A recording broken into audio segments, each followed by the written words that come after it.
22대 총선 화제의 당선인, 오늘은 18대 19대 국회의원을 지낸 뒤 8년의 공백 끝에 이번 총선에서 3선에 성공한 신성범 국민의힘 산청함양 거창 합천 당선인 모셨습니다. 어서 오십시오. 안녕하세요. 반갑습니다. 네, 진심으로 축하드립니다. 고맙습니다. 8년 만에 3선에 성공을 하셨습니다. 네. 감회가 남다르실 것 같은데 당선 소감부터 전해주실까요?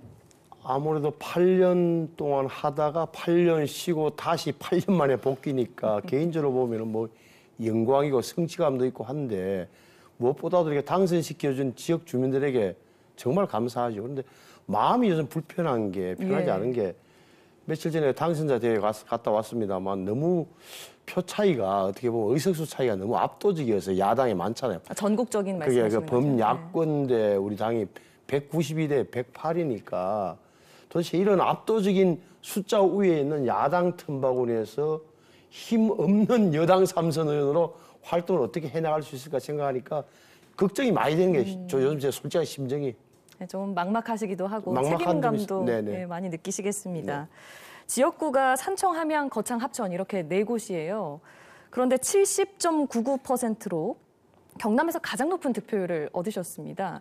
이렇게 넓은 지역에서 압도적인 지지를 받은 비결 어디에 있었다고 보십니까? 뭐 압도적인 아니죠. 압도적이라 하면 이제 박지원 씨의 92% 정도 되게 압도적인 거고 저는 꽤 높은 걸 받은 건 사실인데 그래서 뭐 제 개인 그게 신성범이 뭐 잘나서가 아니라는 점을 좀 인식하고 있어요. 그러니까 어떻게 보면 제발 좀 지역 좀 발전시키고 정치 좀 똑바로 해라. 그리고 다른 초선보다는 당신이 2번 했으니까 경험이 있으니까 잘할 거다. 이런 믿음이 좀 있었던 거고 또 하나는 제가 지난 4년 동안 이제 방송 패널로 나가서 정치평론 활동을 했던 걸 기억하는 분들이 많더라고요. 그런 점을 높이 평가해 준 게 아닌가 이렇게 보죠.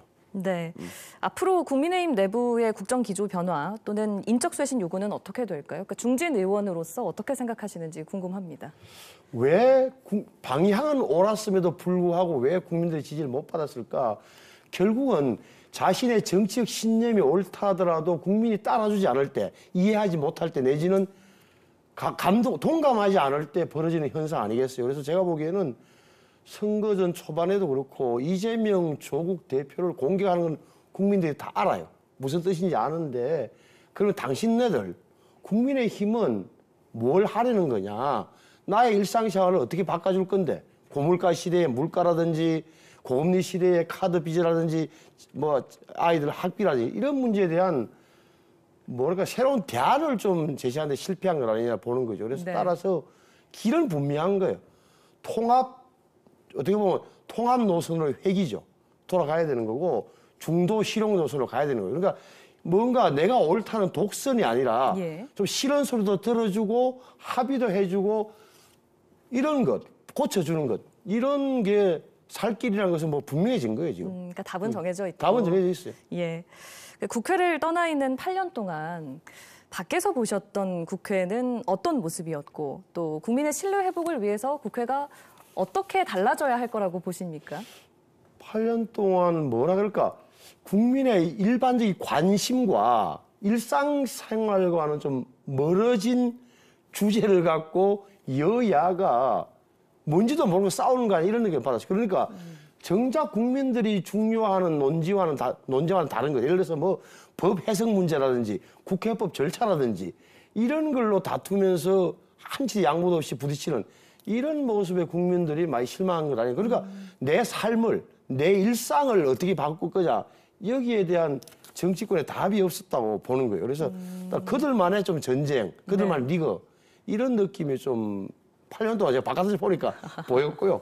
따라서 좀 보면 국회 역시 조금은 실용과 실질로 돌아가야 된다. 그러니까 뭐라 그럴까 이념이나 뭐 과잉 이런 것보다는 좀 실용인 거고 허장성세 이렇게 무슨 좀 있어 보이는 그런 것보다는 좀 실질로 가야 된다. 국회 운영도 그렇고 모든 게 국민들 눈높이에 맞게 재세팅되는 게 재설정되는 게 저는 맞다고 봐요. 당선인께서도 국회에 입성하시게 되면 민생 법안 위주로 좀 의정 활동을 당연하죠. 이어가겠다. 그러니까 우리가 국회가 뭐라고 국민의 좀 일상생활과 멀어졌다는 느낌을 강하게 받아요. 그러니까 좀 더 정확하게 말하면 민심을 잘 모르고 있다는 느낌을 제가 받는 거예요.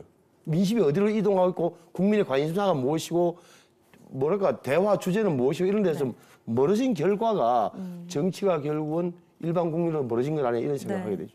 지금 야권에서 요구하고 있는 이른바 최상병 특검에 대해서는 어떻게 생각하십니까?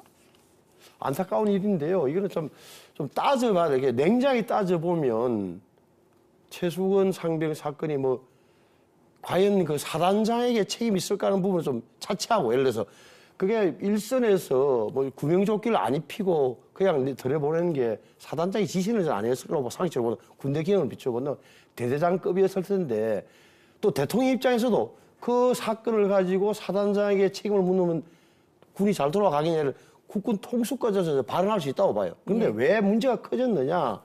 결국은 박정훈 단장을 항명죄로 처벌하려고 했고 이종섭 전 대사를 갑자기 호주 대사로 내보낸 이 일련의 과정이 국민적 뭐랄까 의구심을 키운 측면이 있지 않겠어요? 그래서 저는 안타깝다. 그러면 법률적으로 따져보면 그것은 큰 문제는 되지 않는다. 그래서 저는 만약에 넘어오더라도 뭐 찬성하든 반대하든 간에 저는 특검은 뭐 현실적으로는 뭐 불가피한 상황 아닌가 봐요. 시간이 얼마 남지 않아가지고요. 지역 소멸 위기 대응책과 마지막 각오한 말씀 짧게 듣겠습니다.